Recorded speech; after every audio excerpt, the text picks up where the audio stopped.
Welcome to the Indie Film Hustle Podcast, episode number 146. All our dreams come true if we have the courage to pursue them. Walt Disney.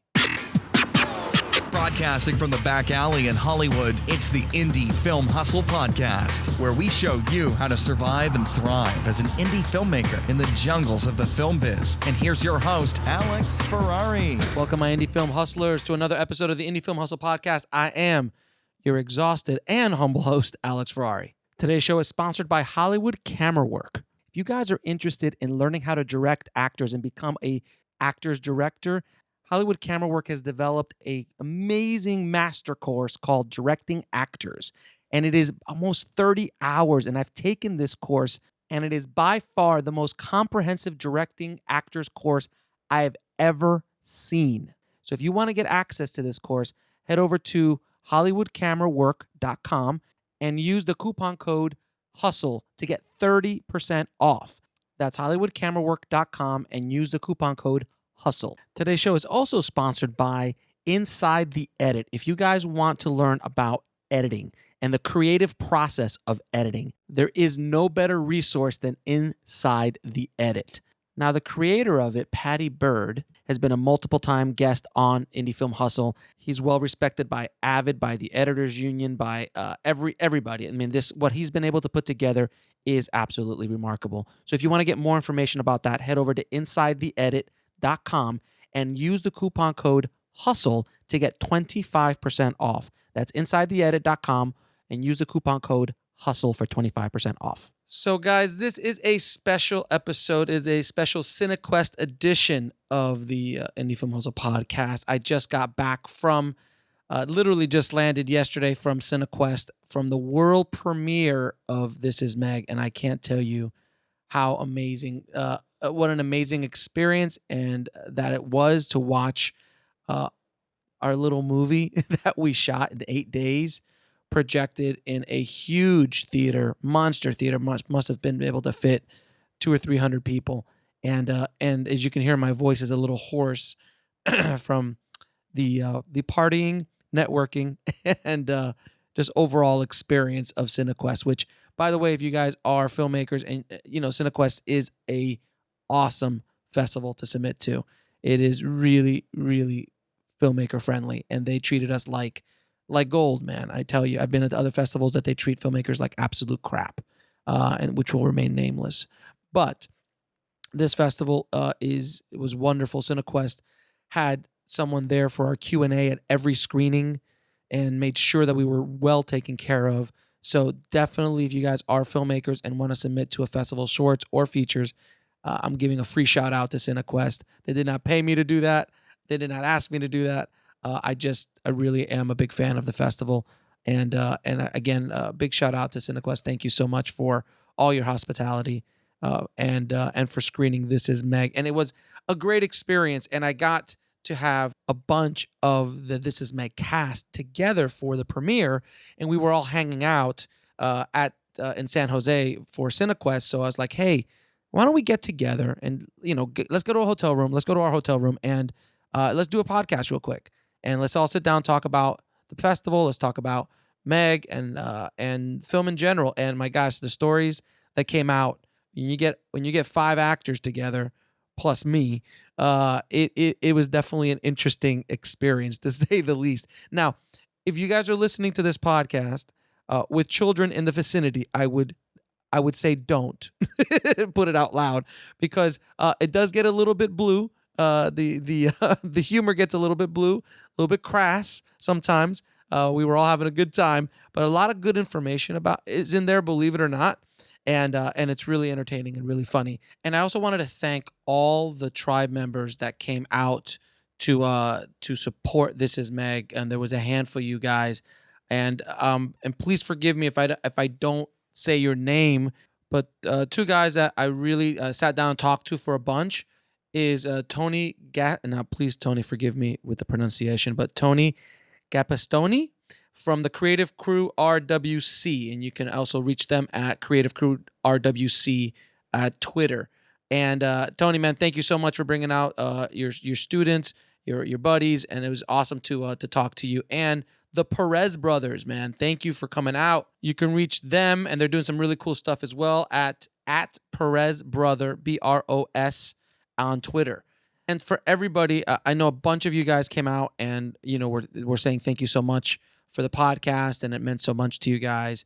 I really do appreciate you guys coming out. And I wish you guys would have stick around a little bit more and talk to me. I would have loved to just talk to all of you guys for hours and hours.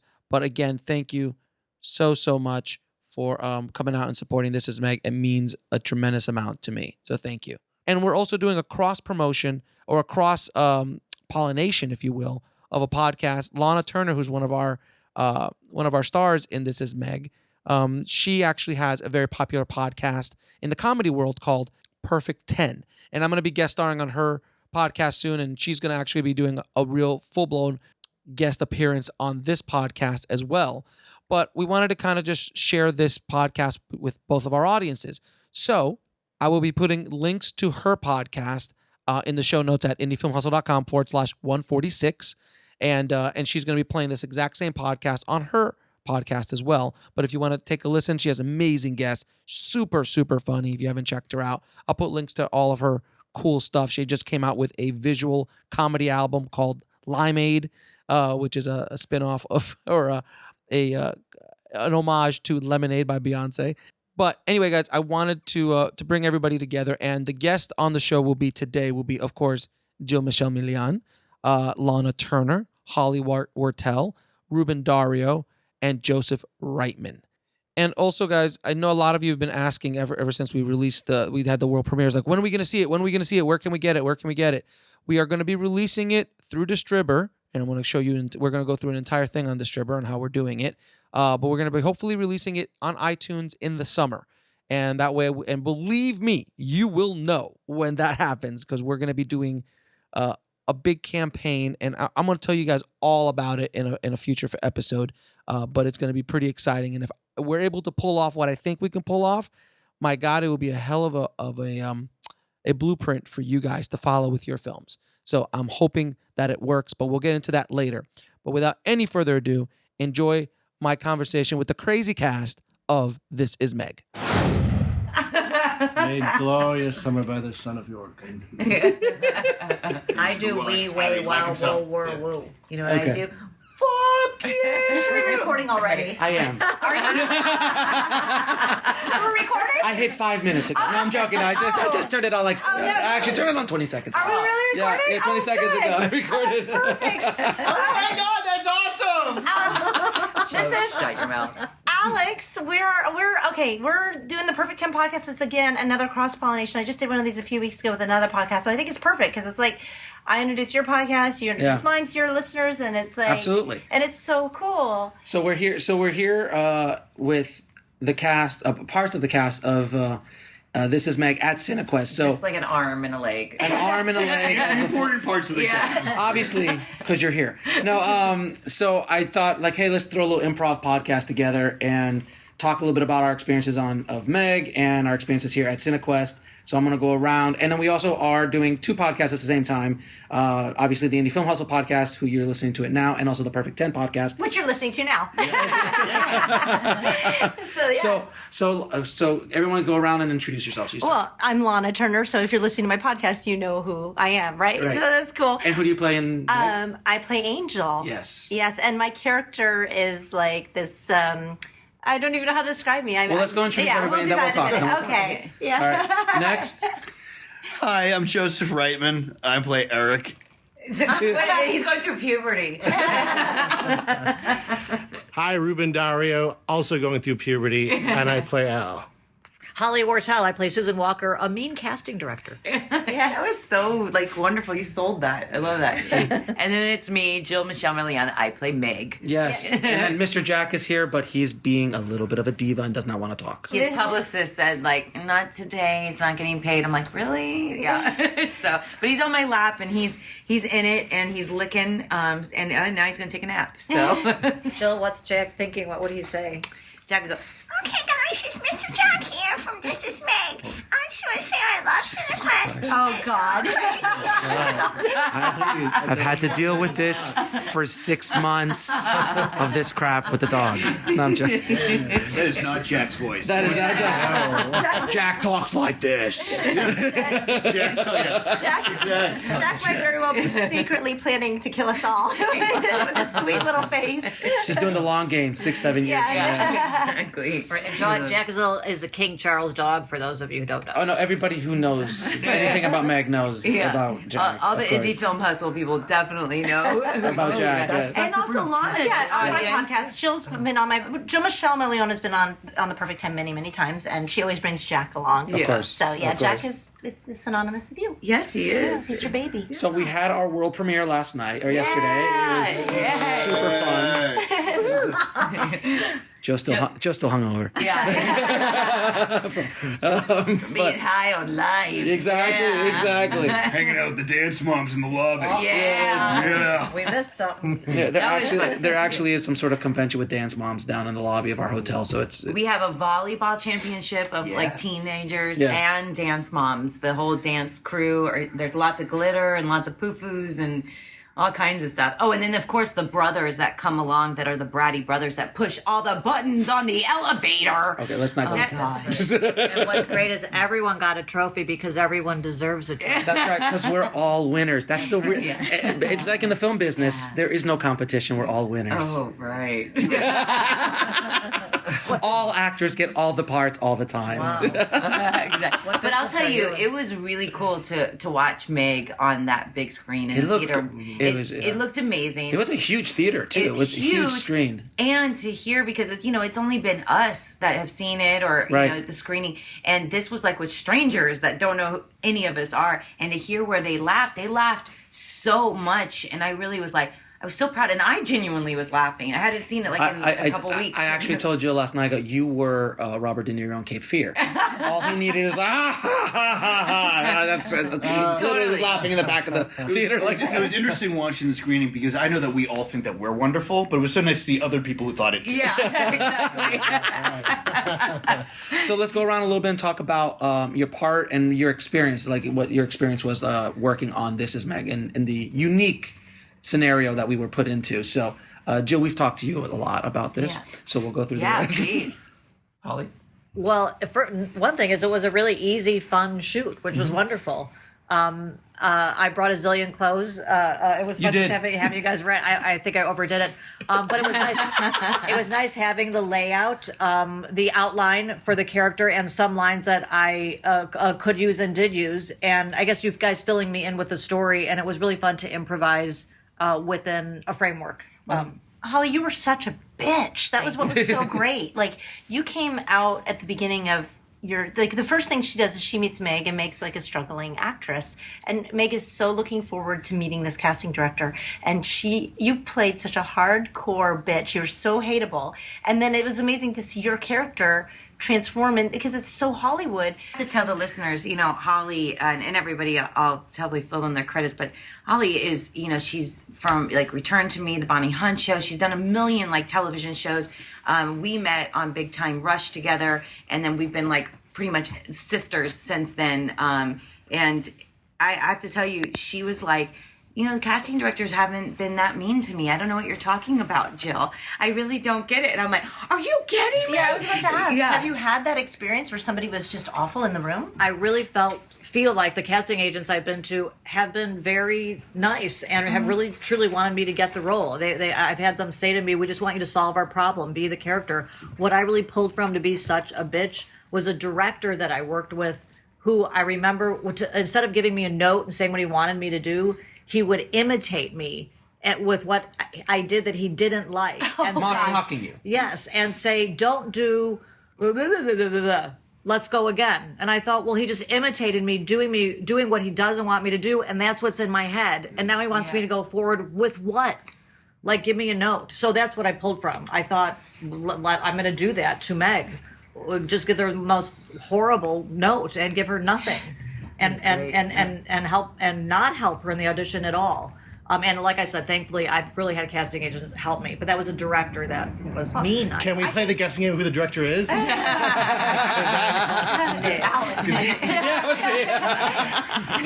I think that to be a casting agent is actually a really hard job, and I think that it has to. I mean, you have to feel bad, like telling somebody that knowing that they are not good at what they're trying to do. It's got to be. I don't know. I feel for people trying to cast because that seems like. I don't. I think at our level, though, everyone that comes in is really good, so be nice to them. So when Have you had the experience, or someone was that mean? That's why I wrote it, is because I've had... What happened? I've had a few. I mean, my career, it's been a long career, and so you're going to encounter that. The majority of them are nice. They want you to get the role. Absolutely. But there are, sometimes you catch them on a bad day or something's happened to them in their life, and they take it out on you. I've had some that... I've walked in and they're like, any questions? And I go, yeah, is there something that you guys don't want that you're seeing? Because it was so specific, the thing. And I understand that sometimes when people come in and they keep hitting that one note, they're like, oh. And I go, is there something specific you guys don't want to see? And I was asking him a question, and he looks up at me and he goes, oh my gosh. He goes, yeah, I do have something. Don't suck. Wow. And I was like, okay. And I did the scene, and he was like, thank you, goodbye. And I was just like, okay. The audition was like already over. It was done. It was done I'm like, why is he even having me read at this point? It was out of courtesy that wasn't even but so that's why I wanted to. So ridiculous. No, it's still kind to me. Is it? Oh God, Joe, please tell me. Joe, My stories are yes, please. What's the worst Please. one, Joe, that's ever happened to you? I've had a few horrible ones, but the one that kind of sticks out of mind right now today, and it's weird because it wasn't overtly cruel directly at me, except for the fact that this casting director called me in his office. He waves me in as he's on the phone, as he's making an offer to another actor for the role I'm about to audition. Oh, wow. No. Yes. Right? And he finishes up and makes the offer to the actor, right? Hangs up, and I go, he'll be great. That's what I said, right? And then he goes, Joe, before we start, I just want to say, you being here is a testimony to how hard your agents work for you. Because I did not want to see you for this. I don't think you're right for this. I don't think you should be here. Right? He's like, but they busted their ass and they made sure you're here. So why don't we get this over with and just get it done, okay? Oh, Wow.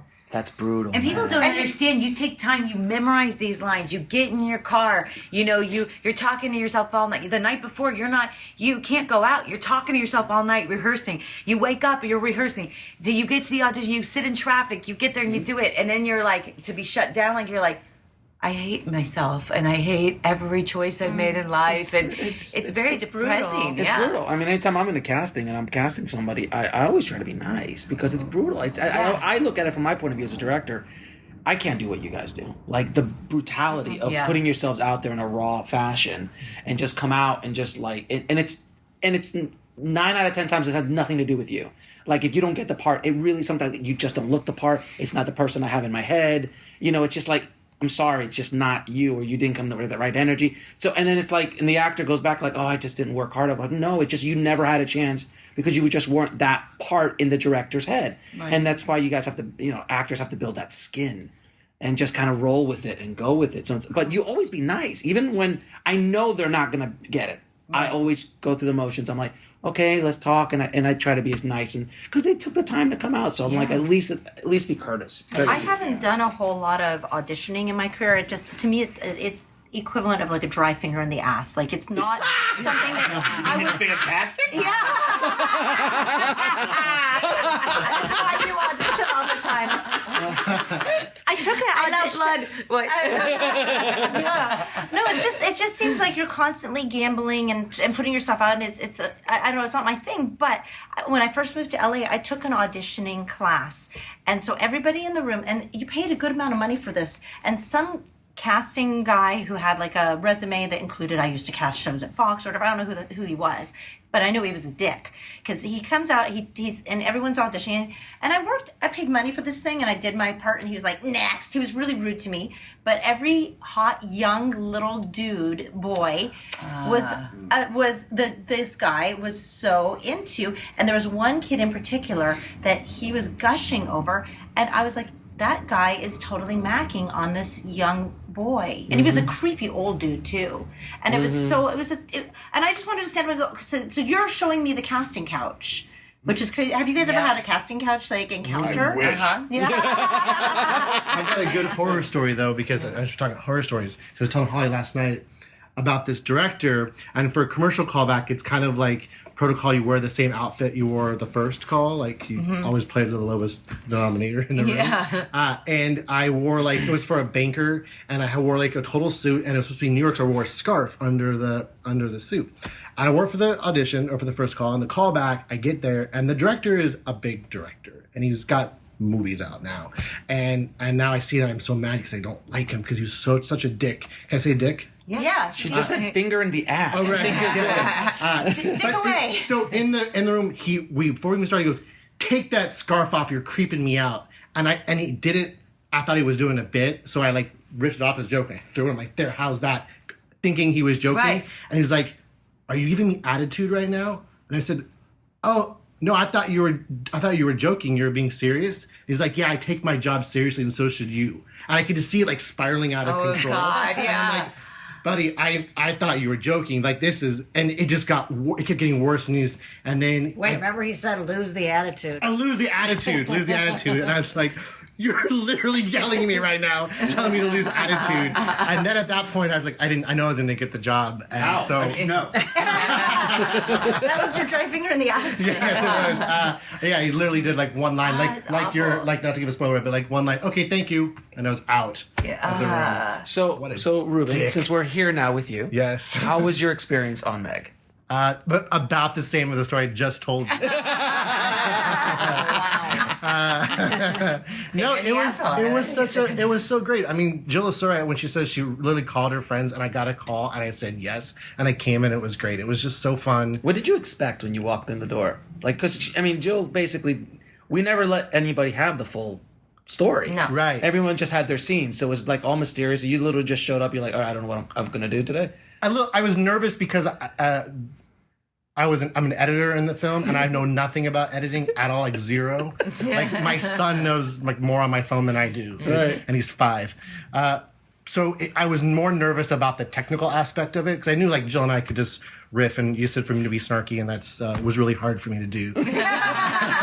But the whole technical editing and how much of the computer stuff you were going to use, any of the editing jargon, I was. And then I told you, hit the space bar. Right. And hit the space bar again to stop. Then that's all you need to do. Just pretend you've been living in a dark cavern for years with no social. And it's funny because I've had editors watch the movie and they just looked like, "Oh God, the editor was great." Yeah. It was perfect. It was perfect. Ruben, it's casting. funny because we met for 10 minutes and then I was in pasties. Yes, we did. I did see that part of the script of the girl, and they didn't even have. I don't think it was pasties originally. It was nude. They just said, or I just read it in my mind. Nude. Maybe I think you read it in your And when I mind. showed it to my wife, and I was like, she's like, "Wait, you're doing what?" I'm like, "No, it's comedy. It's chill." It was just weird. We're going to this house. We're going to the valley. Burbank. In the valley. We're going to the valley. There's a little house in the back of a house. There's some nudity. It'll be fine. I've never done anything like that before for me. So I'm I meet these people, I don't know any of them, and within a few minutes I have to get into this character to which I've never had any experience either. So And what's cool is that we didn't put that in the trailer. That was actually a discussion that Alex No, and I won't. had. Yeah, I won't. Yeah, do you that. don't put it in the trailer. Now that we finally released one of the promo pictures, Yeah, that's the everyone's one promo going pic- nuts, Right. and it's so great because I was like, yeah, because he goes, "Are you sure?" And I go, "No, now's the No, I time." asked. I was like, should we do he that? did. I Yeah. was nervous to post the picture because I really sat on it for a couple of hours and thought, do I want to put this picture on my feed? And then of course, it's not that far off from other things I've posted. in my life. Right. So it's okay, but yeah, We wanted, yeah, and that's why we're talking about it's because before we attention didn't. getting. It's No, so great. it definitely is attention getting without question. But we had conversations about Yeah, we did. about And it was- pasties and about It was what very we could do. strategic on when to release certain things. and because Meg is so layered, even though it's such a I want to call it a simple story because it's based on my life, but I know I'm not simple. So No, she is not at all, Joe. but She is not simple. Okay, good. There's many layers to Jill-Michele. And I'll tell you, my friends are so darn talented, right? And it's what was cool about not releasing the whole script to everybody was it was on purpose. And I learned that from other shows I've worked on, because so many things change when you have awesome improvisers. So many, when like we were shooting yours, there were certain things that you said and like Lahna said that now Joe won't have to say. You were say who you're talking to? Oh, I was talking to Ruben and to Lahna, like certain things that Ruben or Lahna would say when we were improvising. I go, okay, now Joe doesn't have to say that because we got that from here. So let's move the story. Let's change some things. So it was really cool. Just cut Joe's part down. Everything that happened. We're gonna get rid of Joe. Your lines. On that, let's have Joe have some spotlight right now. So Joe, Yeah. how was it when Joe called? Well, I mean, like she said, she called all her friends and offered them jobs, and they all said yes, except for the guy who had my role. And I guess all the people. Who Jill's best friend? Right. So I guess all the people asked her to be their best friend said no until she got to me. Just like a casting agent, she Right. looked at you and went, She finally said, "Oh, he's the last I'm on the guy." phone with this other guy, but I'll Yeah. try you out. Everyone said no. I guess we have to use Your Joe. agent told us to have you here, so that's why we. Yeah. Yeah, your agent really pushed you. No, but Jill. I mean, I play Jill's best friend, and Jill and I are best friends. So it was ridiculous. We shot a bunch of stuff, and we would sit there after you were shooting and look at each other and be like, God, this is just us doing what we normally do on a Tuesday. Like, we're just like sitting here being idiots, And And that's the reason why it looks so natural in general. It just look there. That's a chemistry you cannot construct. That's why I mean, it would be such a beautiful goal or a transition to move this into a television series. We were saying we would just show up and do what we do all the time at home and have a blast doing it. On a Tuesday, you guys get pitched threesomes? if Krista's around, Tell me more about this. our basic behavior. I mean, I think it's based a lot on our lives and the kind of stuff that we go through. But we really, I mean, Jill and I didn't talk too much about what we were going to do either at all. We kind of like sat there and discussed, like she said, the 2 or 3 things that needed to be said, made sure that it was covered, and it got covered. And then other than that, we just kind of acted like idiots, which is when we have dance-offs and act like, We just had an awesome dance-off the other night. After we watched Hidden Figures, the music was so good that we were Because when you watch Hidden Figures, you think dance off. Oh, totally. When Pharrell comes on, we was like, the movie was over. I was like, that was my favorite movie this year. And then because we were watching a screener in my house, and all of a sudden the music starts going, and I was like, I started moving my shoulders, and I stood up, and it was literally we were 10 minutes sweaty. And we had done this amazing dance number, just improvised in the living room. We love the theater dancing. The kids and I took them to see. Yeah, see, it's great. Totally. Yeah, it's a great film. But Joe and I, that's what we're just a bunch of goofballs. Like, that's what we do. So to capture it on film, it was like, this is awesome, Yeah, and like you said, the idea of like if we were able to listen to a series, which is what be fantastic to do. Sure. It'd be great to show up every day and just kind of sit there. Yeah, just be us sitting on the couch doing whatever we're doing, running around, being idiots. Getting paid. Not having memorized lines, just show up and just say whatever we're thinking. Yeah. It's like, yay! Yay! So I had a question. I've been asking. I wanted to ask all the actors this. Jill knows me obviously for a long time, and Jill has trust in my abilities as a director. When she told you guys about this project, many of you guys didn't know who I was. So at what point did you just like, yeah, we'll go along with this? Because you do have to trust. You trust Jill, but at a certain point you got to trust a director who's going to be. And I was also the DP, and I was also everything else I was doing. So you have to trust that this person's going to take care of you. So what was like? How did you guys? What was your experience like that? Like, how did you say, yeah, okay? Oh, that's easy. It was easy. Met you and I was like, big mistake. But I've committed. Yeah, so. exactly. It's too late now.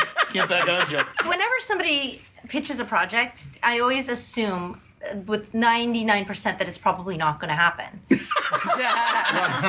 Fast forward, Yeah. pasties. I just said, but she didn't tell me what the character was. She just said, I'm writing something. If it, I'd like you to be in it. Would you be down? And I'm like, sure. It's never going to happen. That's always my answer. There's 1,000 of those calls you a get month. Yeah. so much stuff kind of out there percolating. But if enough stuff is percolating, something might actually come to fruition. And with Jill, it's most likely that it is because she's a badass bitch, right? But then when she called me up to talk to me about what the character was and what she needed for it, that's when it got really fun because she said, "Would you mind?" And I could hear in her voice she was really nervous to ask because like, do you mind? I'm just thinking. mean? Like it was like that kind of like knowing that I would say no probably. Well, I wanted to see what you were comfortable with, so I didn't know even where to start. Like just to go full on, like you just want to put your hair around your that was the first thing. That's right. You said originally I think it was nude. Yeah, and she wanted me to have the hair because then there's the picture of me like that already. And then I think we discussed. We said we were on the phone because we were both on our computer separately, and I said, "Well, what we talked about about pasties." Yes. And so we started looking at the same time, Googling, and then sending each other links to pasties. Oh, we should see how many pasties we would go. And then you sent me like 3 or 4 pasties. Exactly. And I'm like, yeah, sure. It was funny. There was one that had emojis on it. Yes. Remember? Yeah, we were talking about different angles. No, we were gonna do emojis. Yeah. But then we're like, are those copywritten? Exactly. We have to clear those. Because emojis would be perfect, being that this character is It all would've about been the perfect. internet. It would have been perfect. And then the conversation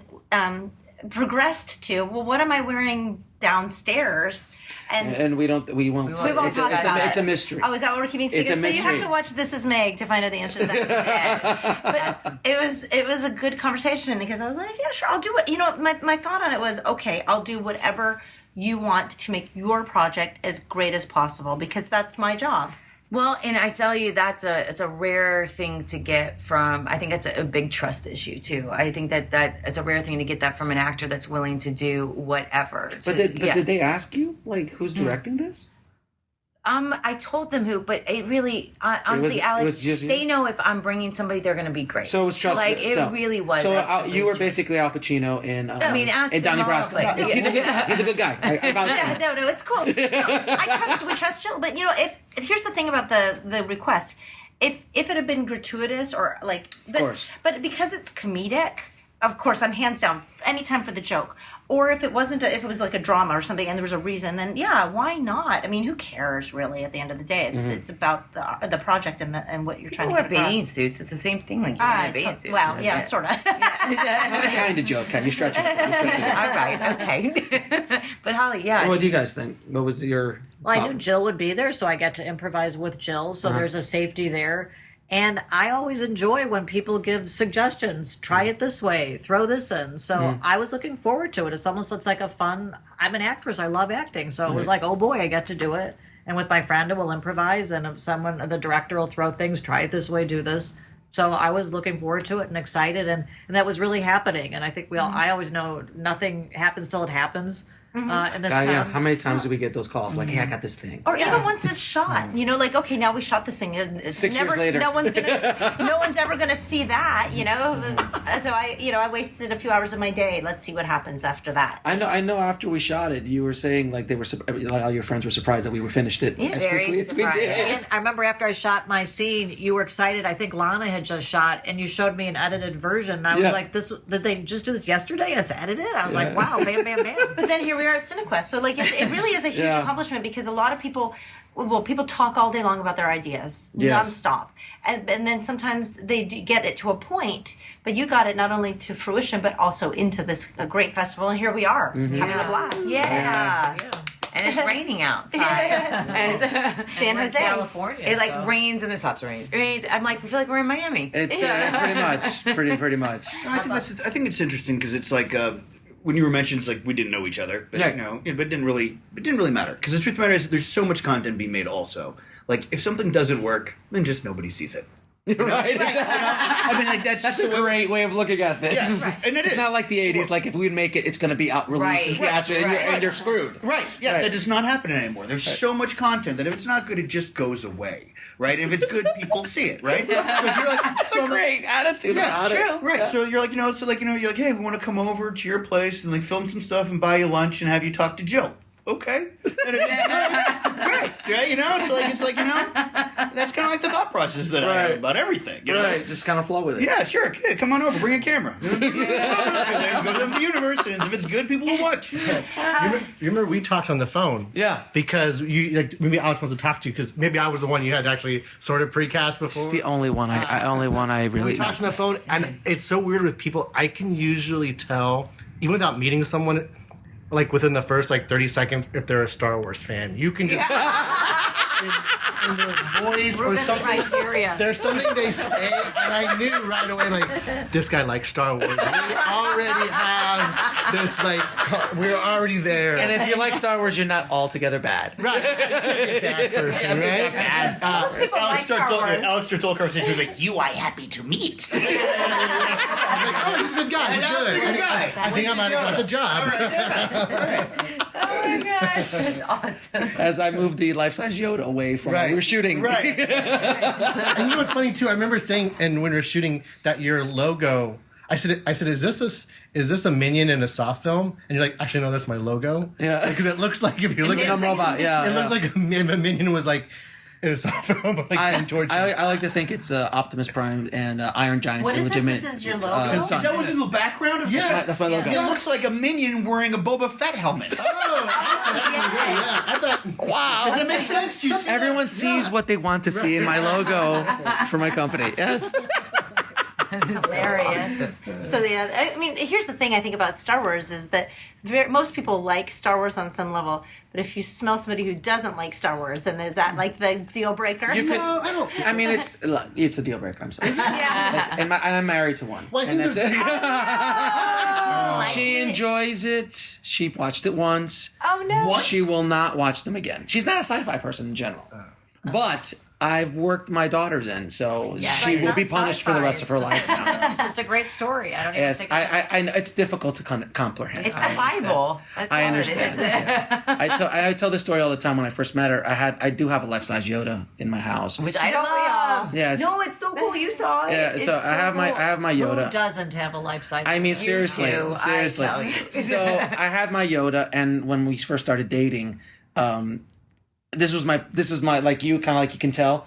My first thing was like, look, before we invite you over, I just gotta have a life-size Yoda in my house because that's like I can tell right there if this relationship's really Right. gonna work or not. Yeah. If you're like completely grossed out, this is probably not gonna work out. Yeah. And she's like, "What's a Yoda?"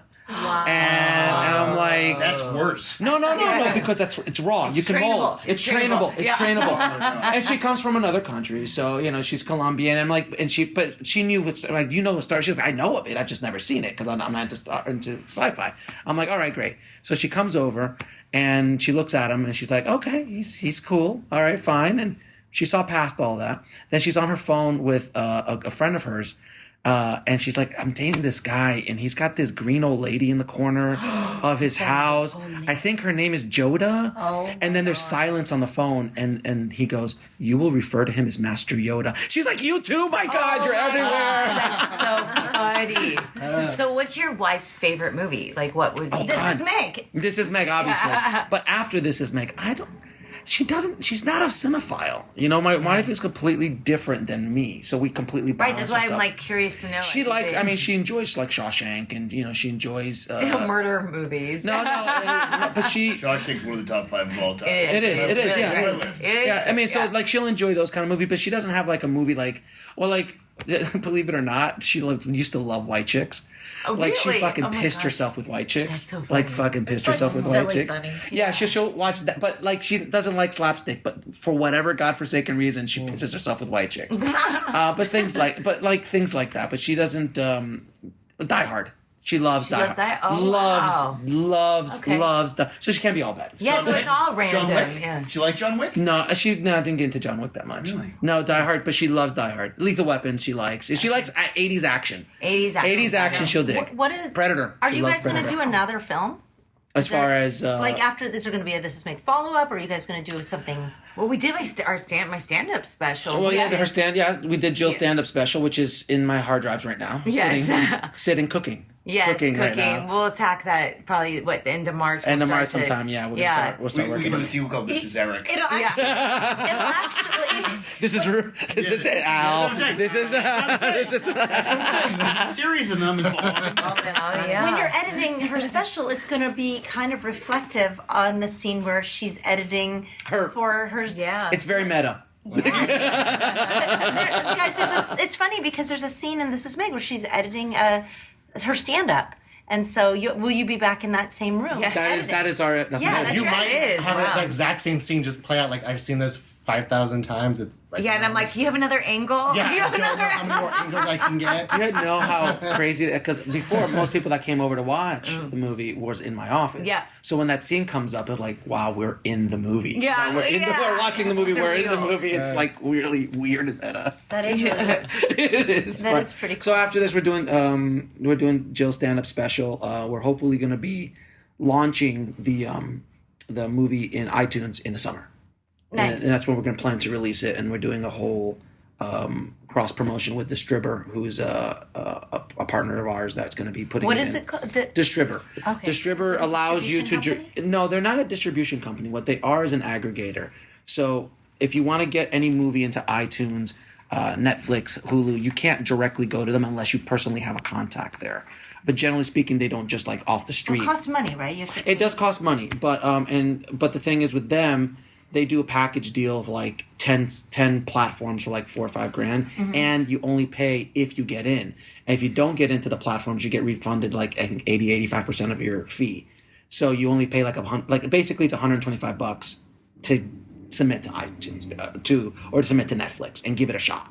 So it's not that big of it's like basically a film festival. Yeah. So Isn't it amazing? I find it so cool. Like nowadays, anybody can really make a project and then Yes. put it out to the world. It doesn't Yes. take what it used to be. The formula is completely changed in entertainment. And I think also what you're gearing to also, because when we sat down, we really geared this as a real true indie.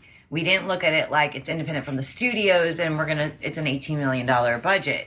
We were like, no, this is a real indie. How can we utilize it? We know it's not going to be a huge theatrical release. We're not going towards that kind of, it's not an Avengers. It's not whatever. So how can we target this, make it for as little as we can to make it look as great as we can and get a return on it. So that's really, it was like from the top, like he had a marketing strategy. Alex had, this is our marketing strategy. And I was like, okay, let's go. And we studied these certain types of films that were towards that kind of goal. And it's happening. It really is. It was a whole game plan from the start. Yeah, I mean, the big for me at least, before I called Jill, the biggest inspiration for me to even do this was Mark Duplass, Joe Swanberg, those kind of movies that these guys would just kind of grab, a few grand and grab a bunch of their friends and go make a movie and then just release it.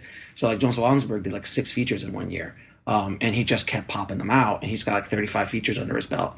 And Duplass brothers did the same thing, and they're like, they're huge now. The Duplass brothers are very big as well, and so that's what my goal was. I was like, well, I can do that because I had much more experience than they did when they started. They literally had no experience when I started. I mean, I have a lot more resources at my disposal.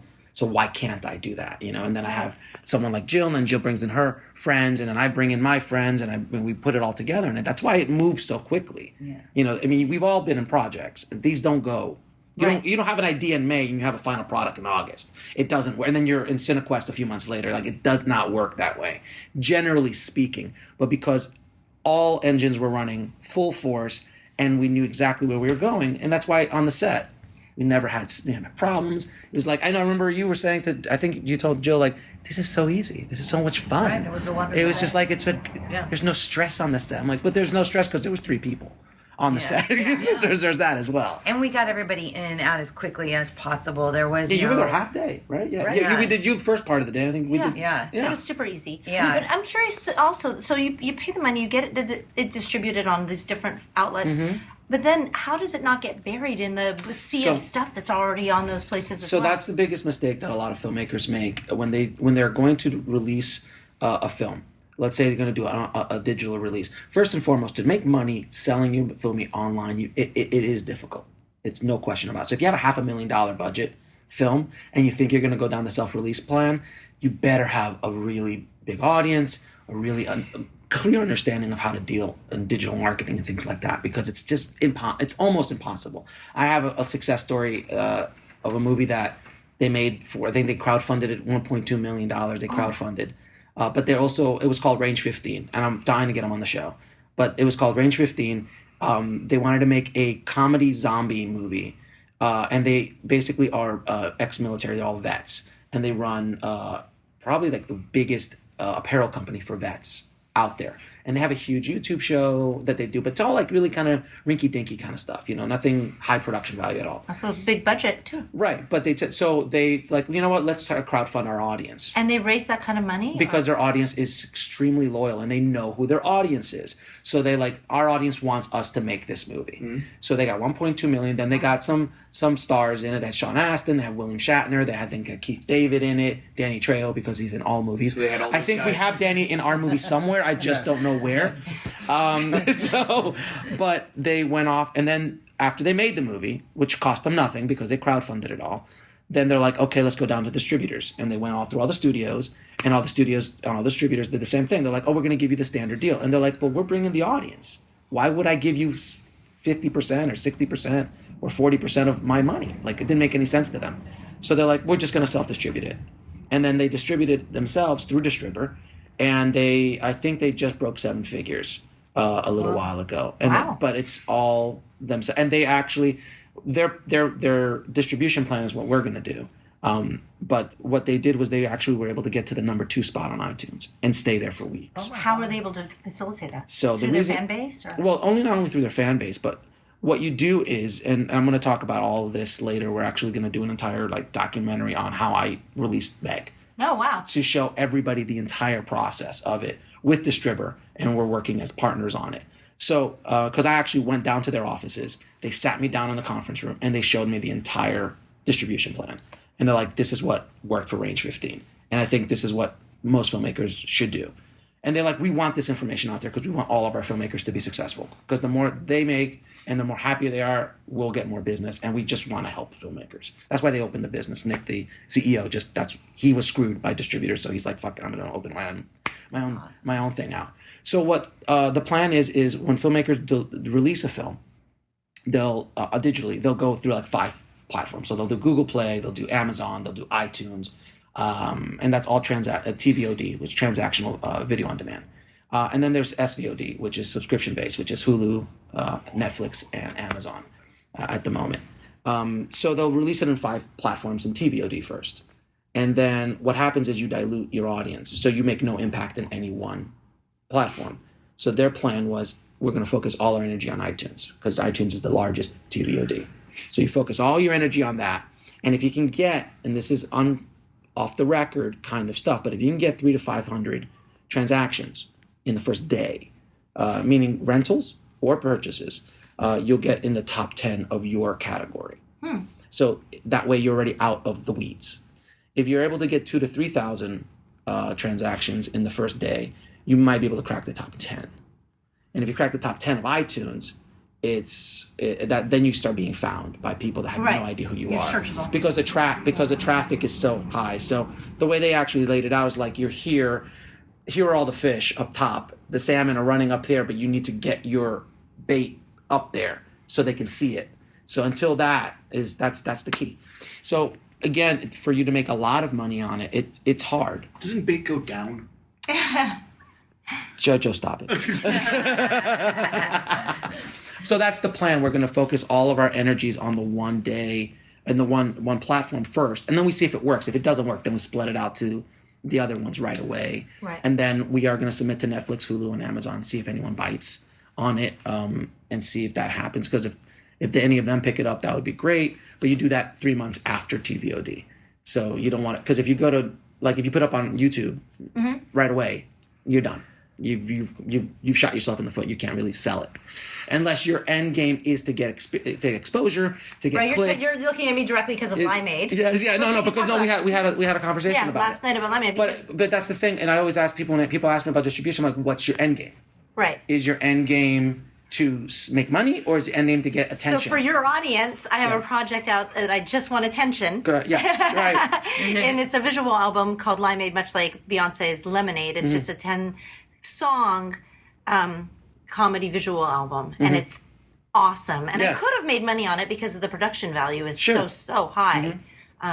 If you would have talked to me prior to releasing it, I would have given you my advice of trying to get it out to monetize, if that's even an interest to you first, and then you will it out in a few months into the monetization of that project. The only reason why I would want to put it on those other platforms is that it would give other people in those areas an opportunity to view it. And that's all because I just want, it's my like gift to the world. I want people to be able to find it and love it Right. and know the songs and know the content and then come out and I'll do it live for you. That's my goal.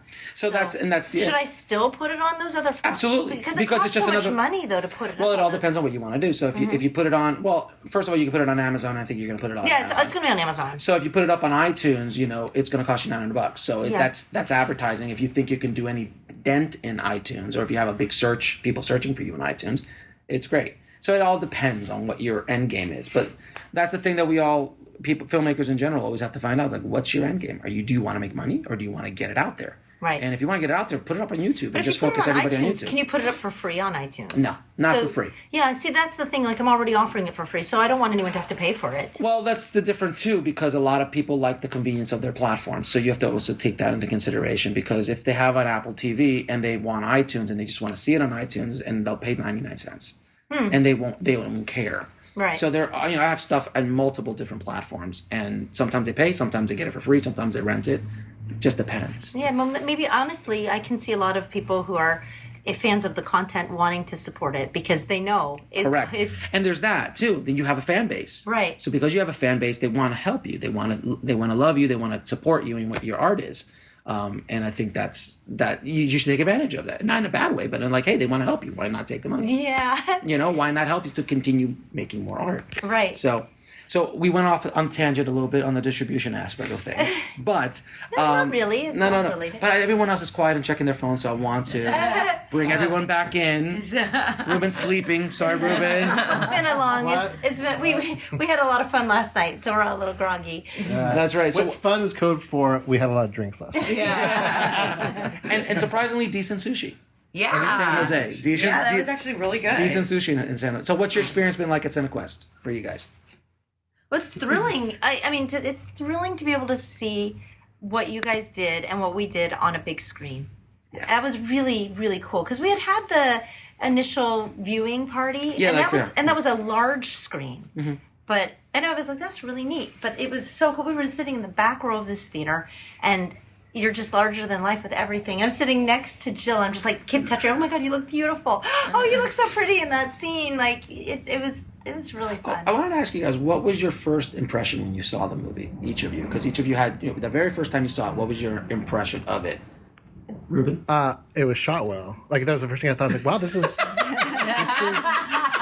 I don't know to be insulted or no, not that. But I meant like, and you've all, and this is never with Jill, but like your friends come up, they want you to the movie, and then you're like you never know the production value of what it's going to be, and until you see the final product, I'm like, wow, this is like really lit well. It looks like, it looks expensive. It looks really expensive. Yeah, that's exactly. I'm like, wow, this looks like a shot in a guy's back room. Right, it looks really good. Like so that was my very first thought. And then after you fell asleep after the first 15 minutes. And then after my scenes, I was like, boring. I always like to see when my friends do projects, and sometimes people will send you a link to something, and you're like, all right, I'm gonna watch. Yeah, I'm gonna watch it, and I really want to like this because I don't want to have to go, oh, it was great, And I really liked it. I was really proud to be part of this, and it's super exciting, and that's a good thing. You did a good job. I can't believe I'm in that piece of shit. Joe? Being involved in production as well, like you, and used to making my own projects and doing my own thing a lot of the time.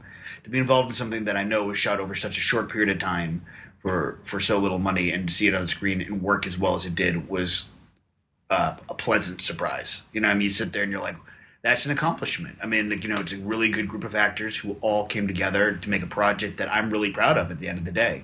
And we know and want to tell people, I'm like, this thing was made, with very little over very little time. Under $25 million. Yeah. We'll release the budget after our audit is done. Yes. But honestly, it's like, it speaks volumes for the project that it rises above and beyond the amount of, because the magic triangle, right? It's like, it comes down to like fast, good, or cheap. Yep, fast, good, or cheap. Any two of the three you want.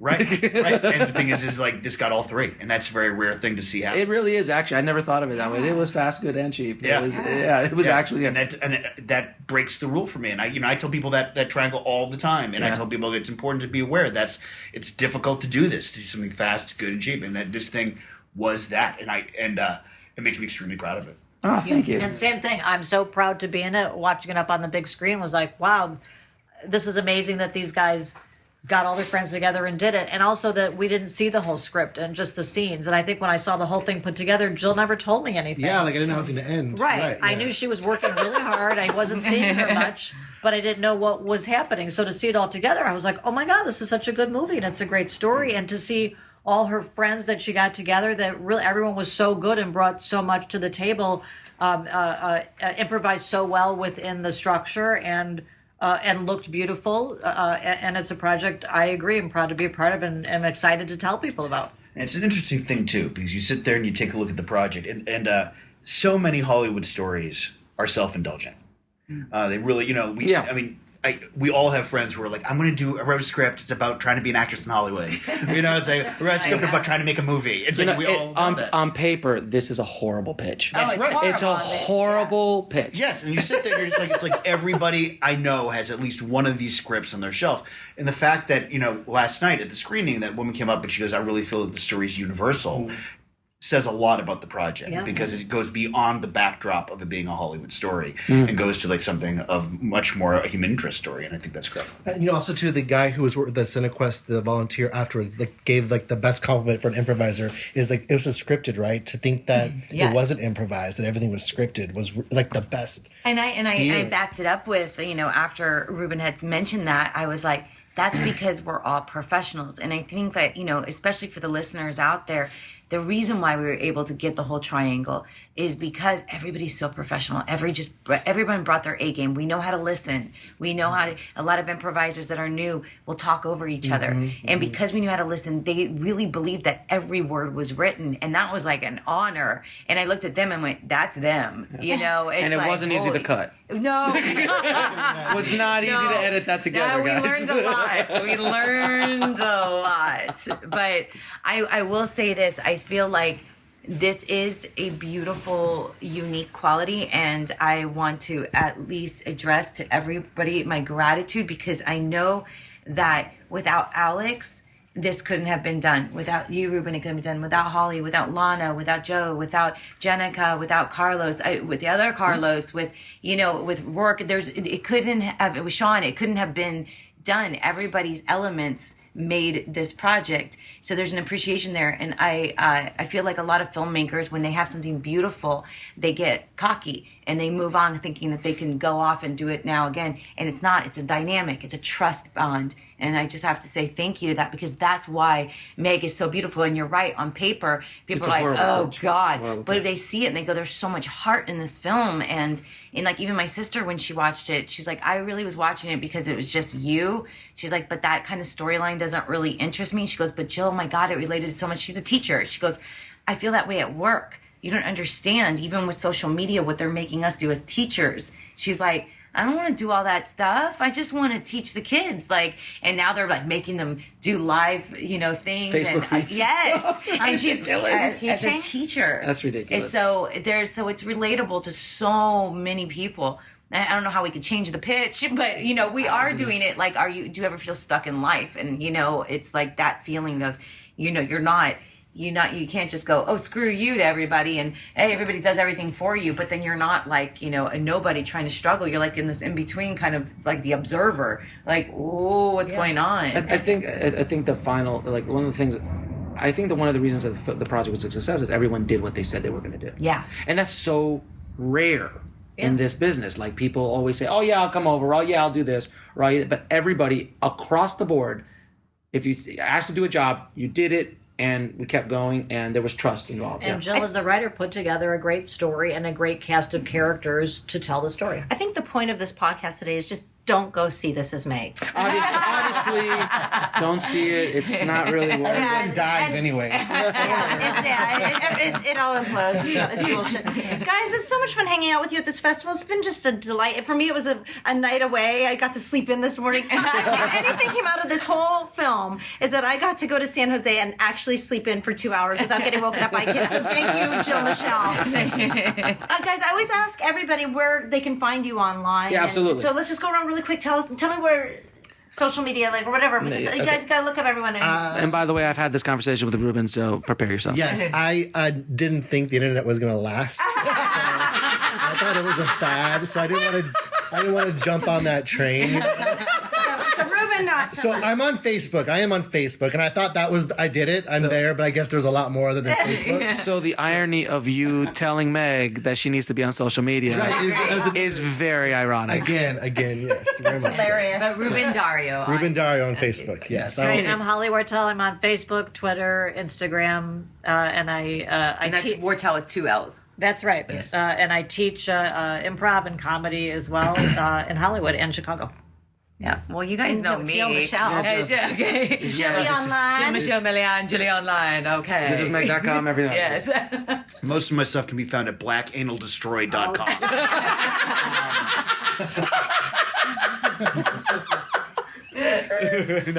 What's that other website that you own?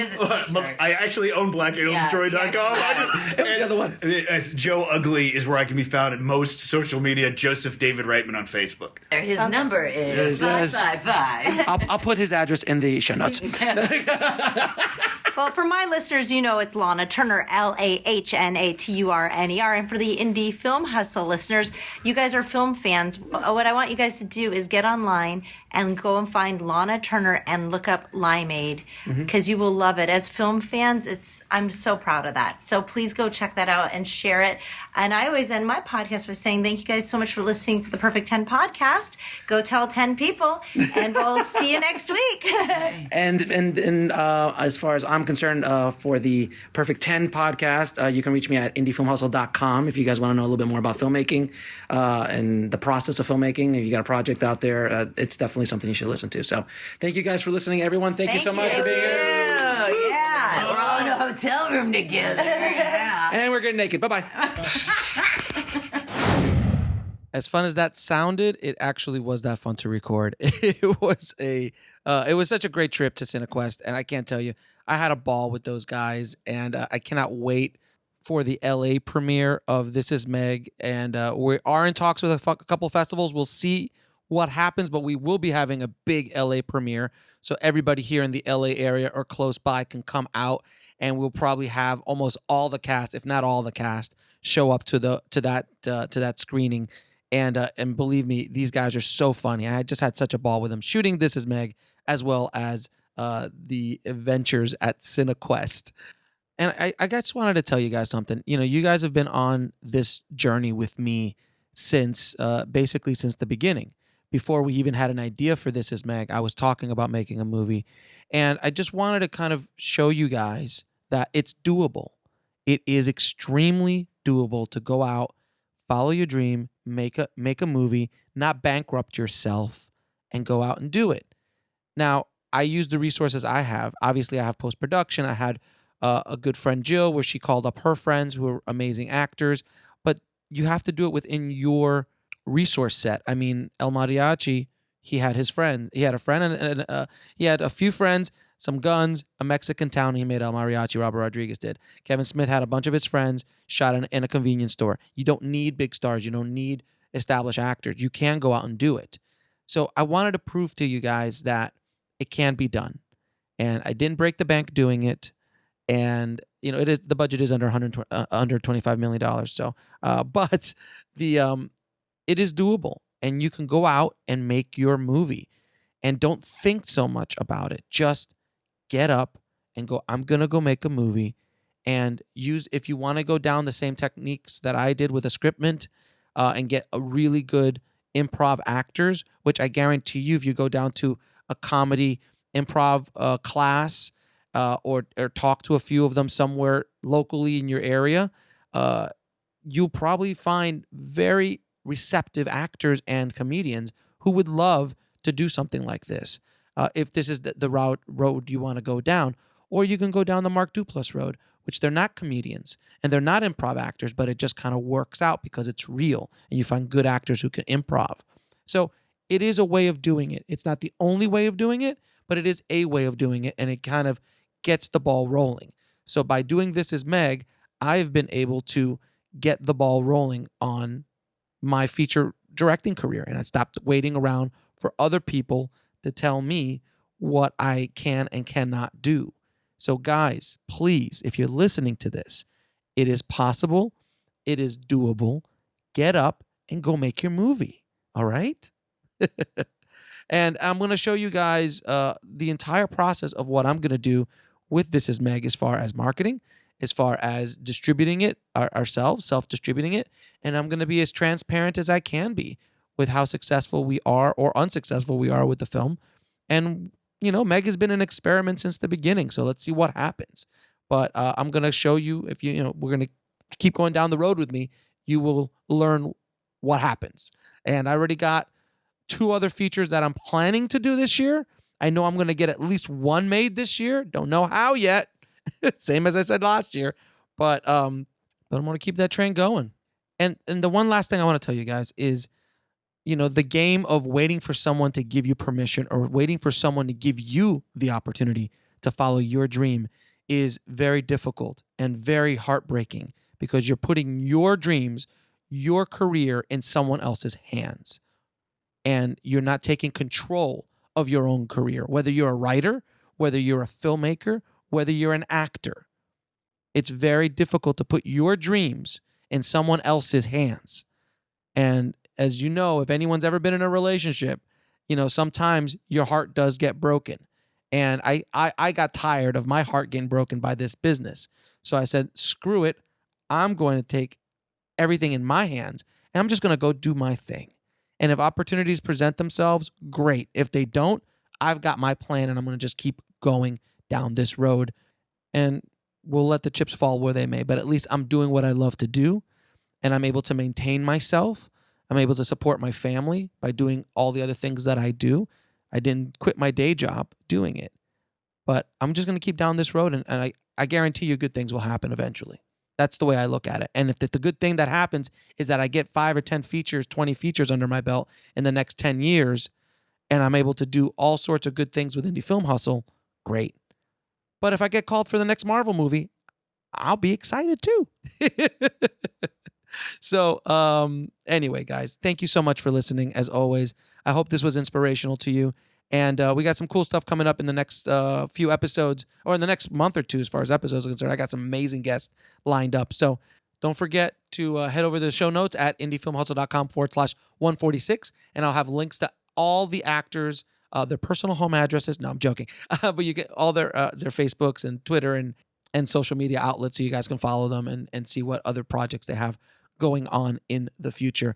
And don't forget to head over to freefilmbook.com. That's freefilmbook.com to download your free filmmaking or screenwriting audiobook from Audible. As always, guys, keep that hustle going, keep that dream alive, and I'll talk to you soon. Thanks for listening to the Indie Film Hustle podcast at indiefilmhustle.com. That's INDIEFILMHUSTLE.com.